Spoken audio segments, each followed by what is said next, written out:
Yan bro, ito sulang ka oh. Sulakawon tapan na igdim parting ini. Senyog na yan. Nakuhaan na ni bayaw ning balakan shotgun na nasa buti. Sa loob kang buti. Yan puon kaan. Yan. So digdi man. Inindaga na niya. Tinulak na lang niyang bulldozer siguro. Bulldozer. Yan. Digdi sa kalot na inay bro. Digdi. Yan o, may takla nga ni. Di tingalasan ko. May takla naguluwas digdi. Yan o. May kalawang yan o. Yan o, kalawang. O doyo, kalawang. Igding gayo ka ni na ako aso kalot. Yan may kalawang na yan o. Doyo, kalawang na ni. Diyan na ako asi purmang dulpin na nakabaon sa palanas. So digdi nakakamada nakakamada so sako. Tapos inihong mga plat na gapo kinamada.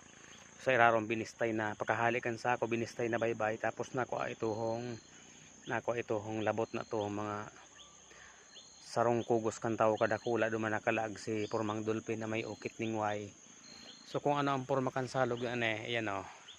Iyo man si ginibong porma kan ukit duman sa way arog man kane. So kinuaman si porma kaso salog tapos sapa. So alat ay drawing ta.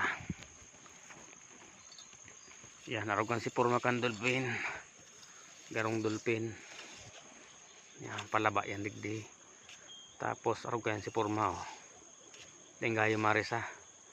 Yan, tapos nagpasabod suway. Yan.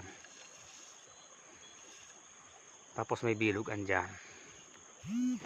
So kung hihilingon ta ang porma, ayan, didigdi na ako sa parting na eh. Yan, kung ano porma kang pasiko kan pakaukit, yung man ang porma kaning salog ano yun. Yan. Pasiko man na eh. Yan, pag isiko na eh. Tapos ito na, ini salog yan.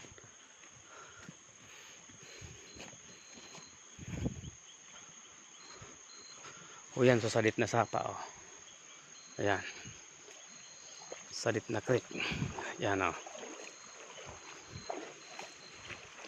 Ayan, so creek na salit. Yan. Kung ano si porma ka ito nakaukit, yun man ang porma kan sapa tapos halog. Yan.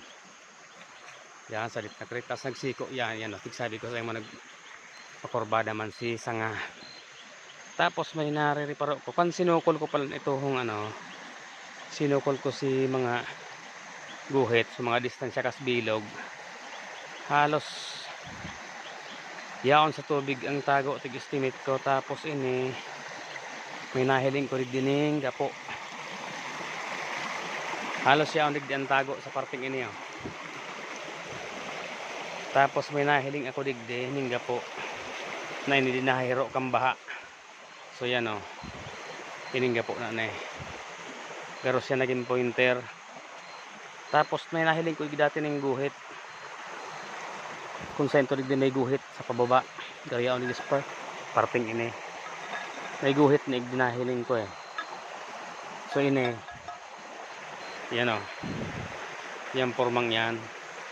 Pero siya pointer digdi kung saan digdi nakatago sa parting ini. Di o. Pero ang estimate ko lang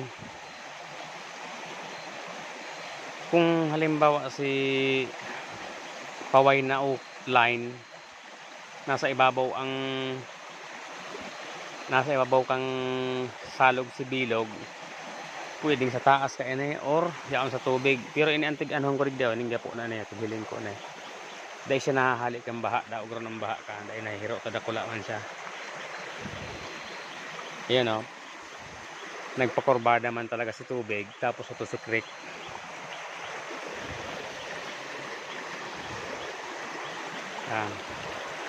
At tig-isip-isip ko pwede niya ang digdi si tago. Tana sa 2 inches. 2 inches ang distansya kaso bilog na nasa ibabaw kang way sa tamping wala. Ito siya po. Garuyaon nagbika ni ang tago sa parting niya. Tig sukol ko siya duman. Tig convert ko yabos sa suway. Kinonvert ko sa meter suway. Tapos so espasyo kaso bilog duman sa way. So distansya 2 inches. Equivalent ko sa 2 meters. Pwedeng yaon sa tubig ang tago. Yan so creek bro. Oh. Yan. So hawig-hawig ka ni so gapo. Yan ang ipagkahawig ka yan. Oh. May porma siyang nguso duman. Pinalasa na kaya nabayaw. Masay na. Di na roman. Sayang. Yan napasiko yan bro. Oh. Yung gayoan.